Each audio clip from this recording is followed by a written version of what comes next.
Hey guys, it's Matt here, and today I'll be doing part 2 of the MacBook Pro series, finally.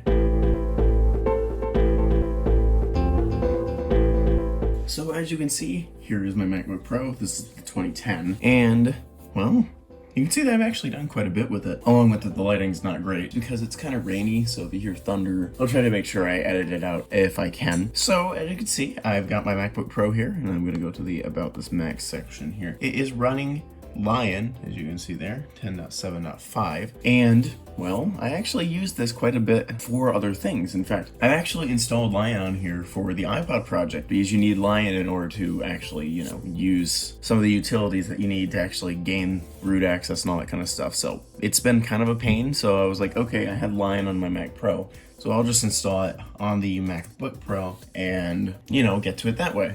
So you can see I've got CyberDuck installed right here. This is what you actually use to get into the iPod. Along with, you can see that I've kept the device in decent condition.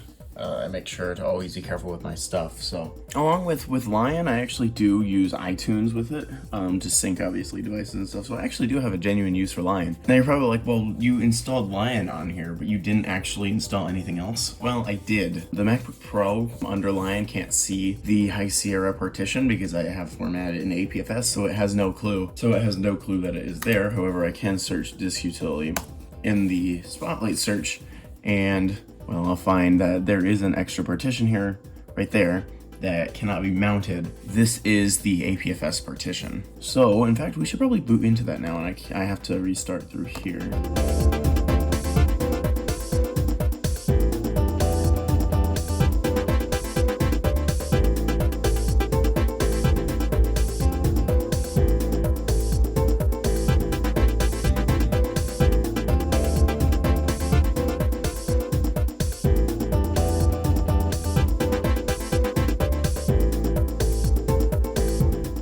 Now you can see it opened up a bunch of terminal windows, and that is because I actually used this thing again for the iPod, and High Sierra does have a big significant part on that. Definitely why there's a million terminal windows open. I don't need them to be open right now. Before I do that, I'm going to quit iMessage because I have got some people on there I don't want to show their names of. So I actually do use this for restoring devices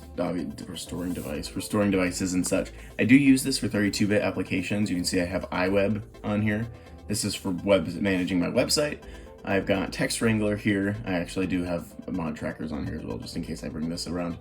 Fan control, Discord, Mac Tracker. I don't really have much on this computer compared to, I have Catalina for some reason right here. I don't have much on here.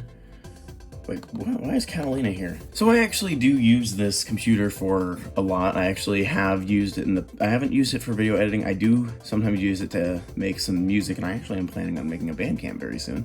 Let's see here. And basically on the High Sierra partition, it's more of like convenience stuff, and I knew that was gonna do that garbage. So you can see there, High Sierra for me was used more for a convenience kind of thing. It was not used as much for projects and stuff. That's really what Lion is for. I do use it sometimes to store or like burn discs. I've used this MacBook Pro for, which is nice because the MacBook Air doesn't let you do that, but the Hackintosh just kind of replaced that because now it can burn discs. But one thing that I will say I do use this MacBook Pro for a lot, and I was just using it not that long ago for, was if I shut this, right there, I use this for Ethernet sharing because this is my MacBook. It's the only one that I have that can do it. That is actually mine, so I am very happy about that. That is something that I can actually do. It's pretty cool to have this MacBook Pro. The thing is even though it's a 2010 computer, it still feels pretty fast. I still don't really have that many slowdown issues with it. Siri works, obviously. I actually have High Sierra on here. Get away.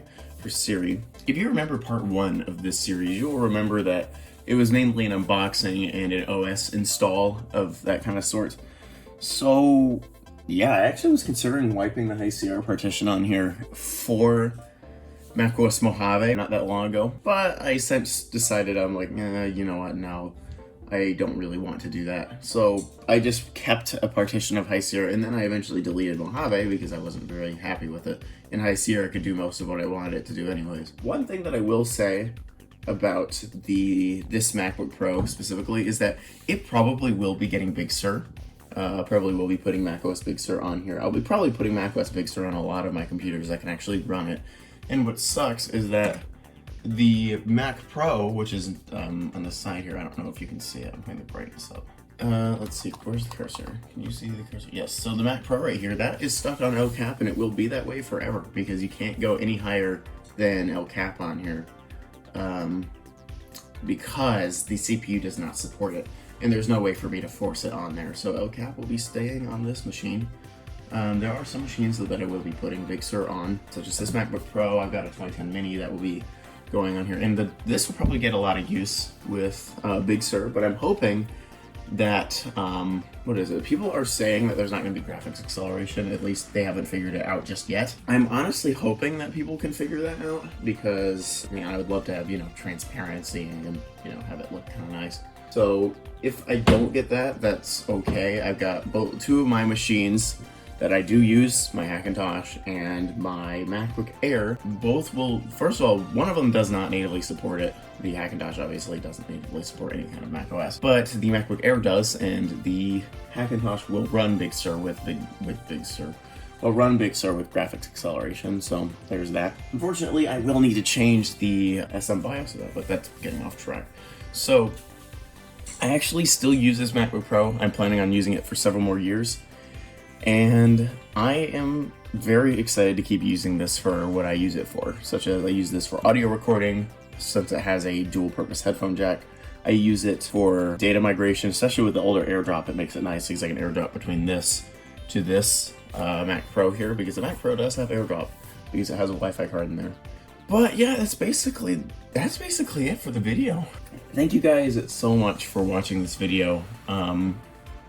In fact, I actually was suggested to make this video by someone who was in the comments because I didn't forget about the video, but I've been putting it off constantly because I hadn't really had anything to say, but then I'm like, you know what, whatever, I'll just make the video. So there you go. So yeah, thank you guys so much for watching. If you like the video, please give it a like. If you want to subscribe to see more of this content, then click the subscribe button below. Really helps me out. And yeah, thank you guys so much for watching this video. I will see you guys all later. Bye guys.